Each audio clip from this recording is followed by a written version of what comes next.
Or from sports now, the Ghana Independent Broadcasters Association is raising red flags about the absence of a law to regulate the country's migration from the era of analog television transmission to digital age. This was after government announced on Wednesday that it has officially commenced the process.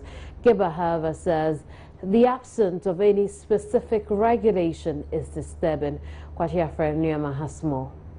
The country originally was to have migrated from the analog age along with the rest of the world today. Government has, however, blamed the legal suit by a company originally contracted to undertake the migration for the delay.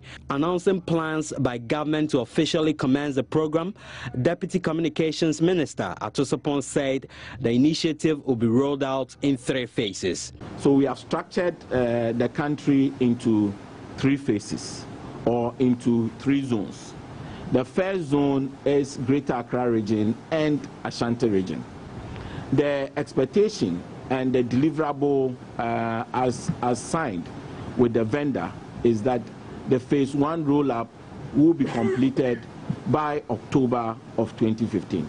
Ato Sarpong says government has devised what he describes as innovative ways of funding the project. Cabinet has approved for the sale of some parts of the digital dividend today. We are not going to sell, or we just sell a small part today and save the rest for future use because it's a resource.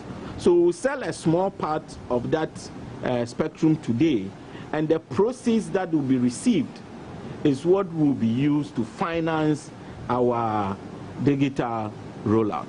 So for once, this is going to be a project owned by Ghanaians, financed by Ghanaians, and done by Ghanaians. The president of the Ghana Independent Broadcasters Association, Akwasi Agyeman, however, tells Joy News the absence of a strict policy to guide the process is problematic. One of the challenges we've had is that we start without a proper policy framework, and then along the line we try to regulate.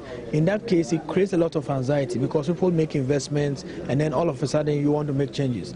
If we know from the word go that, for example, on this new digital platform, local content has to form 60%. So if you're a broadcaster, you have to produce 60% of local content. Then you invest in infrastructure, you invest in equipment, you invest in manpower. But if you don't do that, and then all of a sudden we start, and everybody is going to Mexico to bring soaps and all those things to show, then after some point, investments will not go into the market because we know that it will be cheaper. What it does is that it kills producers, it kills creative sectors of the economy. But government, according to the Deputy Communications Minister, is already engaging stakeholders to address this concern. Kwachi Afrɛ Nneɛma, Joy News. Some Muslims have been unable to perform their religious custom of same-day burial for their relatives who died in the flood and fire disasters 2 weeks ago. This is because some of the bodies are said to have been burnt or decomposed beyond recognition. The Interior Minister, Mark Oyongo, is asking Muslims whose relatives perished in the disaster to cooperate with the police to speed up the identification process. He insists it is only after DNA tests have been conducted that bodies will be released to families for burial. Somebody died from our constituency. A lady, she was carried by water from upstream down to somewhere beyond the trade fair area there. And they came to me to help them retrieve the body. In fact, the body was retrieved after 3-4 days when it was decomposing. So they were in a hurry to go and bury that body. They wanted the body released. So I called the police hospital, and the police hospital indicated that, well, they had to do the right thing now because they don't want impersonation later on. People will come and try to impersonate. They say, oh, I'm a relative to this person who died. So they want to do DNA tests.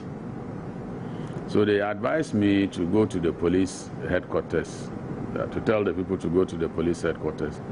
And they take some swipes from them. They take the swipe and then you go, so that in future they'll match your swipe, your DNA, with the deceased.